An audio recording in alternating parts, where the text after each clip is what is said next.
Hello again. Welcome back to Charlie's Unimog Workshop. Again, I'm Charlie. Going to talk today a little bit about camper build design choices. So, when I bought this truck, it came with this camper box, which was gutted. There was nothing in it. Stripped down to the insulation. And in my early stages of planning, I decided to go ahead and use this lift-away bed mechanism that was already here.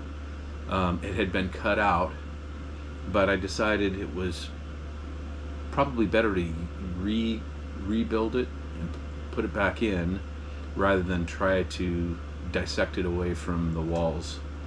You can see the way this works is there's these tracks that are built into the walls, so I would have had to remove those, which I could have done, but it seemed like a lot of work to kind of weaken the body because it's actually kind of part of the structure now. So that was part of my reasoning.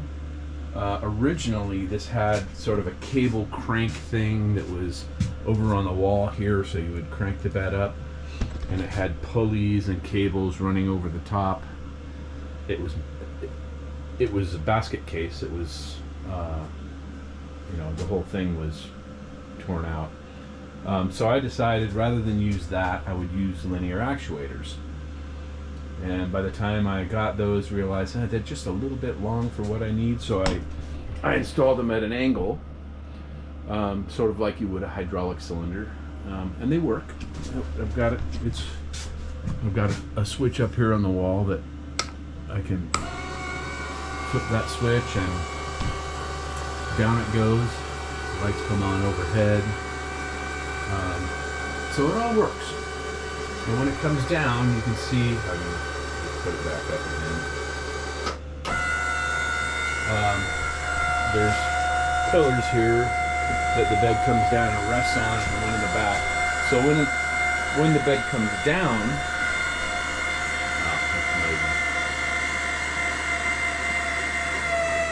when the bed comes down, it rests on those pillars and it's all, nice and rigid. And of course, this dinette folds down into a bed, so you end up with two beds in here. And the person sleeping here, his legs are sort of under that bed, which that works. You can still sleep with a few people in here.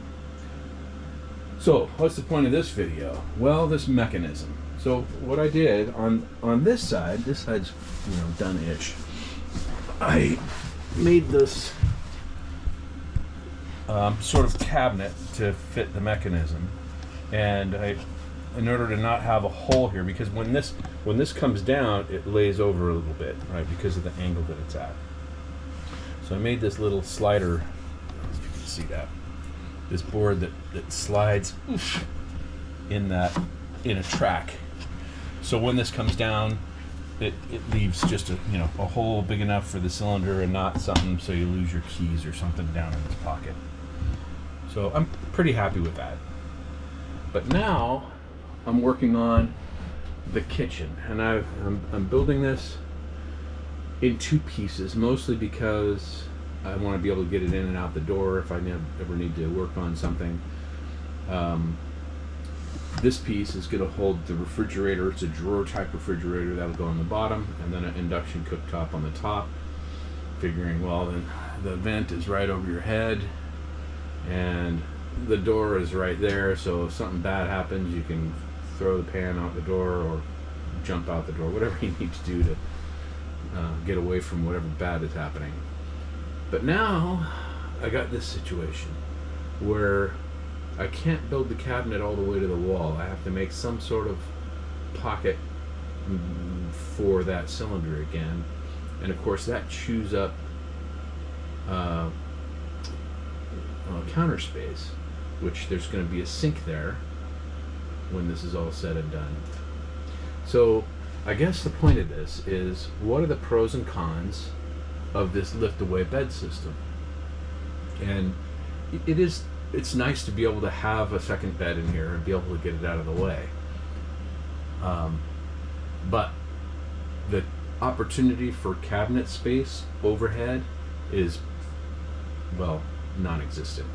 So because this bed sweeps up the wall, you can't have anything up there. It's got to be clear, which is okay. Thinking about it more, having a bunch of gear up top adds to the top heavy situation. This truck is not really wide. It's the box itself is 7 by 10 feet, so 2.5 meters wide, 3.5 meters long. But the overall height is a little over 10 feet, about 10 feet 3 inches, so 3.5 meters tall. And so any top weight is gonna, when the truck goes off road, it's gonna, especially if you have the tires aired down, it's gonna want to lean real bad. So if you get into an uneven situation. So I'm trying to keep the center of gravity low, and that's part of why the refrigerator is going down low on the floor, and that works.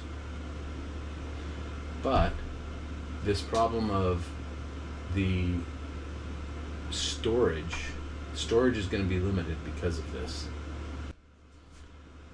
So again, one of the advantages of having this bed that goes up and down, it weighs 100 pounds probably, give or take. So that's something short of 50 kilos.